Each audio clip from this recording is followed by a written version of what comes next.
Bonjour. Cette vidéo va vous présenter, vous expliquer les propriétés des puissances à exposants naturels. Ces propriétés sont vues relativement tôt dans le parcours scolaire parce qu'en fait elles ne sont pas du tout difficiles, mais surtout parce qu'elles seront très souvent utilisées. Il faut donc être sûr de bien les maîtriser, de bien les assimiler et surtout de bien les distinguer pour ne pas les confondre. Alors avant de présenter ces propriétés, il est important de refaire un petit point de vocabulaire. En effet, une explication ne peut pas être claire si on n'utilise pas tous la même terminologie. Dans l'expression A exposant n, le nombre A est appelé la base, le petit n est appelé l'exposant, et c'est l'ensemble de l'expression qui est appelé la puissance. Et lorsque je parle de puissance à exposant naturel, eh bien ça signifie tout simplement que le petit n, que l'exposant, est un nombre naturel, les nombres naturels étant les nombres appartenant à l'ensemble 0, 1, 2, 3, 4, etc.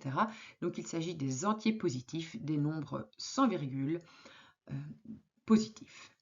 Ceci étant dit, eh bien, on peut se lancer dans le vif du sujet et commencer avec la première propriété, qui est le produit de puissance de même base. Donc, puisque maintenant le vocabulaire est bien clair, normalement, produit de puissance de même base, vous devez comprendre ce que cela signifie. Cela signifie donc un produit de deux puissances, et ces deux puissances ont la même base. Alors, que va valoir ce produit?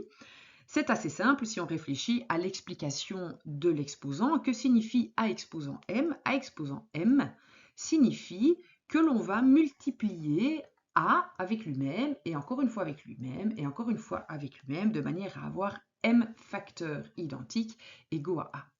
De même, A exposant N, c'est la même chose, A fois un certain nombre de fois A, et ce nombre de fois A, c'est N facteurs. Ce qui signifie qu'on obtient un produit où nous avons toute une série de facteurs qui sont tous les mêmes facteurs, les facteurs A, et nous en avons au total M plus N facteurs. Ce qui veut dire que A exposant M fois A exposant N me donne tout simplement A exposant M plus N, et donc dans un produit de puissance de même base, je peux simplement additionner les exposants.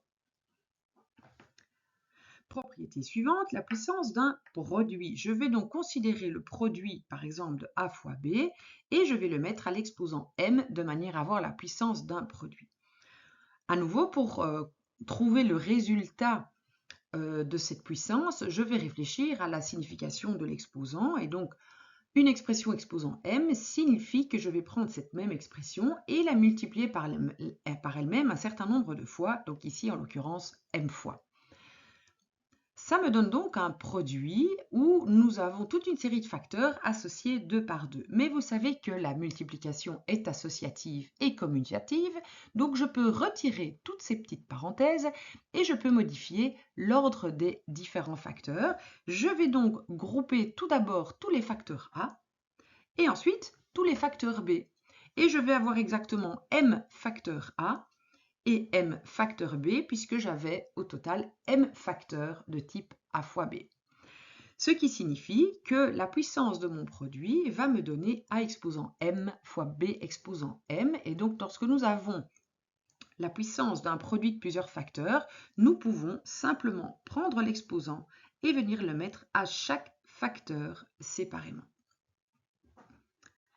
La propriété suivante est la puissance d'un quotient, et on va en fait régler cette propriété comme nous venons de faire la précédente, en nous disant que une fraction exposant m, eh bien, c'est cette fraction multipliée par elle-même m fois. Multiplier des fractions ensemble signifie que nous allons multiplier les numérateurs ensemble et les dénominateurs ensemble, et nous obtenons donc une fraction où au numérateur, nous avons m facteur A et m facteur B au dénominateur, et donc A sur B exposant M me donne A exposant M sur B exposant M. La puissance d'une fraction, eh bien, revient simplement à mettre l'exposant au numérateur et au dénominateur. Quatrième propriété de puissance, nous avons la puissance d'une puissance. Cette fois-ci, donc, nous allons prendre A exposant M et mettre le tout à la puissance n.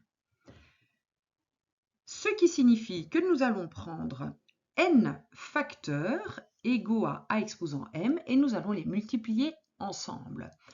Alors pour calculer ça, nous pouvons bien évidemment faire appel à la première propriété que nous avons déjà vue, puisque nous avons ici un produit de plusieurs puissances et toutes ces puissances ont la même base, ce qui signifie qu'en appliquant la première propriété que nous avons vue, eh bien je vais obtenir que ça me donne a exposant m plus m plus m plus m, etc., puisque je vais additionner tous ces exposants-là, et je vais avoir dans cette somme ici, je vais avoir exactement n termes.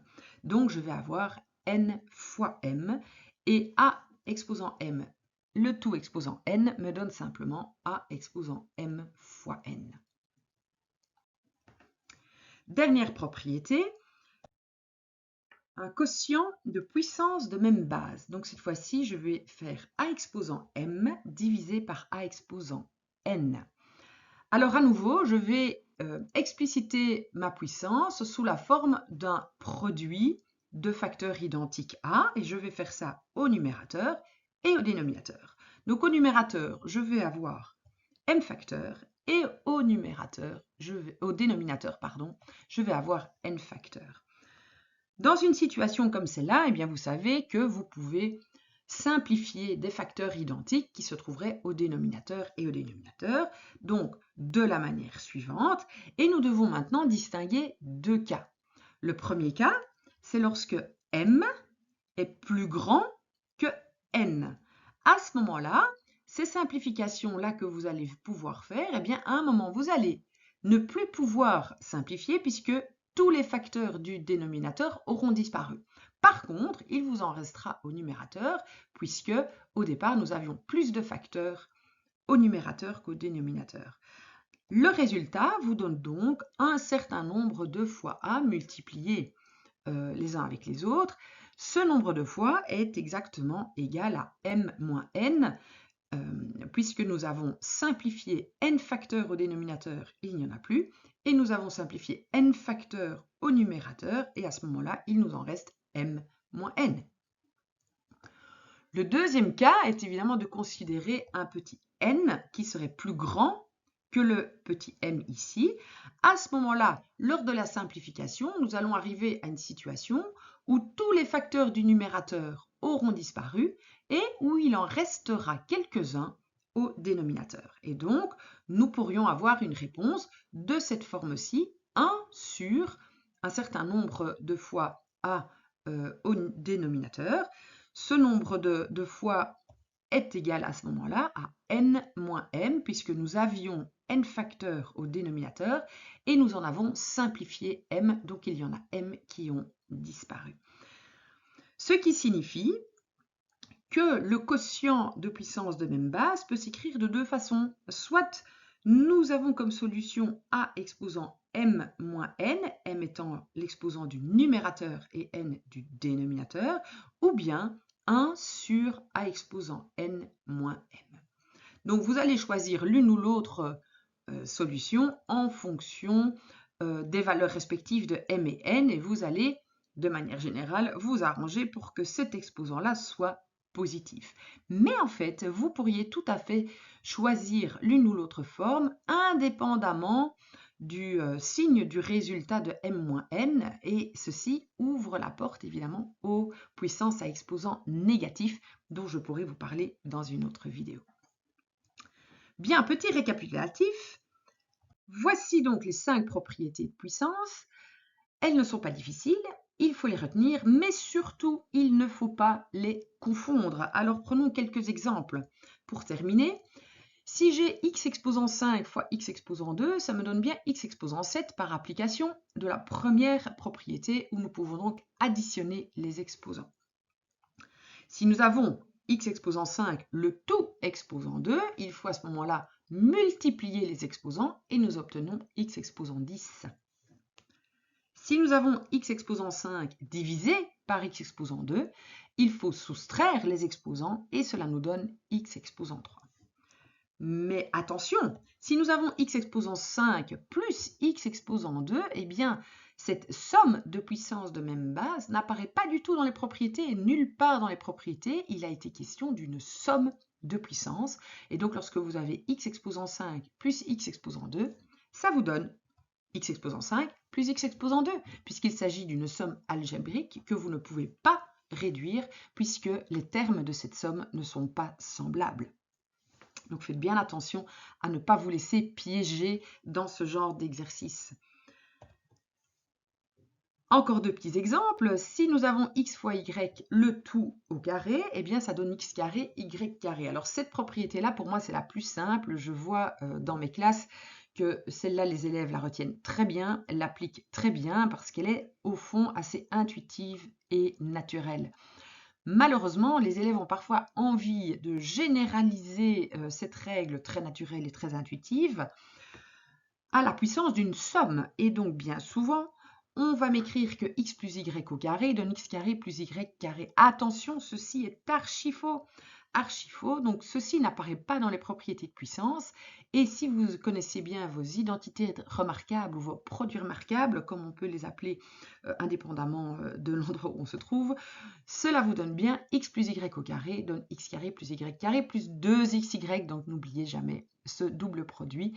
Là, encore une fois, il ne faut pas se laisser piéger. Voilà, j'espère que ceci est un peu plus clair. N'hésitez donc pas à vous abonner si ce n'est pas encore fait. N'hésitez pas non plus à me laisser une question, une suggestion en commentaire et je vous retrouve avec beaucoup de plaisir dans une prochaine vidéo. À bientôt!